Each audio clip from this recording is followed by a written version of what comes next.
Okay, so this video started off about one thing, which was book covers. Well, when I wrote the script for it, that is.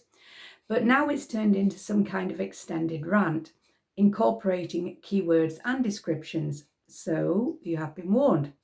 Now, since I decided to make this video, actually what I have done is I put one of my book covers up onto the Sleepy Pilgrim Facebook group, of which I'm a member, and asked people for their opinions. And there's been some very, very good feedback. So I'm actually contradicting myself there, because some of what I had planned to say now is kind of different. So you'll have to stick with me. But anyway, so if you yourself have written books, be they high content books or medium content books, or journals that have got, content in it, they're not just plain notebooks, then you'll understand some of what I'm going to say. Or maybe you won't. Maybe you've just got it all sussed and you've got it all off pat. But if you have been experiencing frustrations and things that you don't know and things that you don't understand, then stick with me and you might understand some of what I'm going to be saying, okay? So I know what a bad book cover looks like, because I've had plenty of them in my time. I've created a number of bad book covers, I can promise you. The trouble is, I don't always know what a good book cover looks like.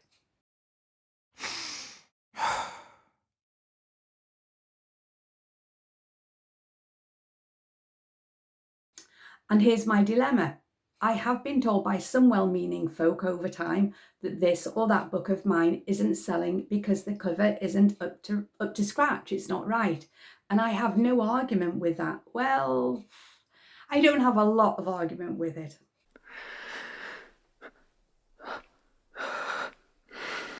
However, when I've asked some of these people what they feel I can do to improve it, they usually don't have an answer. But now, you see, I did find that when I put up one book cover in particular, that I did actually get some very productive feedback from members of the Sleepy Pilgrim Facebook group, which is kind of quite unusual, as I say, because people are very willing to tell you, well, you see, the thing is, your book cover's not right. Okay, great. Tell me what I can do better. Or silence, yeah? Anyway, so maybe we're all good at spotting a bad cover, but maybe a lot of us are lousy at knowing how to put a good one together. Even when we're paying someone to create a cover for us, we still usually need someone to come up with suggestions and ideas. And that's where I personally, myself, often get stuck. So now look, coming up are the various covers that I have made, all for the same book. I've made them all myself, but the last one in the list is one actually that I've recently updated on KDP that I had made on Fiverr. Now, I'm going to stick with it for now because I still don't know whether it's good enough. And right now, I cannot come up with anything better. So I'm leaving it as it is for now. Okay, so here they are coming up.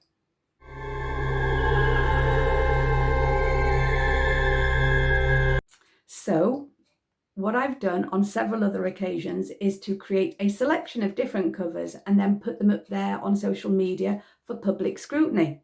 And that's, that's been kind of handy, except that there's generally one that proves to be more popular than the others. However, having said that, there is still disagreement. So even one that is largely popular will be disliked by some people. So there is obviously no one size fits all for book covers. One person's treasure is clearly another person's junk. So how do you know? In the end, you might just have to go for what you feel is the right one, you yourself. Although good luck with that, because it hasn't always worked with me. And that might be the one that receives the most number of likes, but it might be the one that, doesn't. And you might disagree with those views, but good luck with it anyway, okay? Because it's still going to be hit and miss. Even when you get popular feedback or popular views, there's still going to be one or two people who are going to say, nah, that's absolute rubbish. I wouldn't even touch it if I was you. And I'll tell you something else, though this might relate more to YouTube videos than it does to books published on KDP. Might be the same, it might not. I can use all of the keywords that my own research and vidIQ suggest, and I've recently signed up for that, and yet I can still have few views. Whilst I have uploaded videos with a small number of very obvious keywords that have huge competition, and they have proved to be more popular or fairly popular. So again, is the subject matter more important than keywords overall? Is the subject matter more important than the cover, or the cover is important? Or is the topic itself more important than the keywords? We're never ever going to know, because we're going to be told all kinds of things by all kinds of people, but for certain and for sure, we're not going to know. And then there's the description, that old nutmeg. So again, people will let you know if they believe that yours isn't up to scratch. You know, usually if you ask them, occasionally they'll offer the view regardless. But if you ask them, and then if you're going to ask somebody, you've got to obviously be prepared for what they have to say. But they often cannot then really tell you what should replace it. I never ever know if my book descriptions are good enough. I don't. And the number of different opinions that are out there on the subject have the power to drive you insane.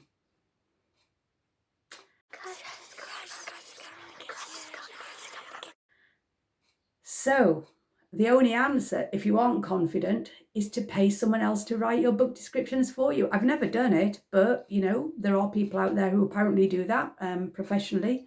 Now, I did once dutifully copy a guy who swore to have the secret to incredibly successful KDP book descriptions. But I'll be honest, it did not make a jot of difference. And actually, when I checked his books, you know what? They weren't exactly flying out either. So, you know, it's one of those things where he was professing to be an absolute expert on the subject and had amazing success, not just for himself, but for other people. But I don't know. I remained a little unconvinced. But, you know, always open to good ideas, always open to advice. So if your book isn't selling, according to those in the know, it's going to be because your book cover is crap, okay? But if your book cover is generally not crap, then it has to be a keyword. It's going to be a keyword, isn't it?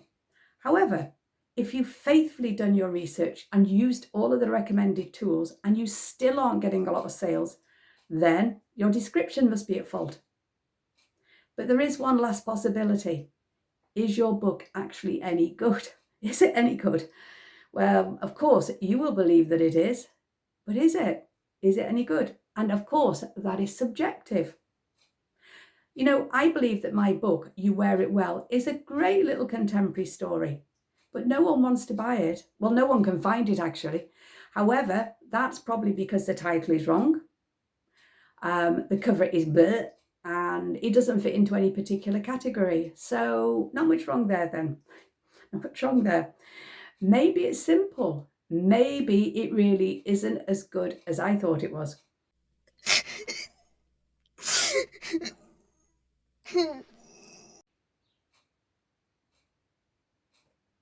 Let's face it, we're all looking for that one genuine, wise old KDP guru, not the wannabes and the liars, I'm not talking about them, but the one who can tell us all that we need to know in order to be certain that we're onto a winner, but without charging us several hundred or even several $1,000s for the pleasure.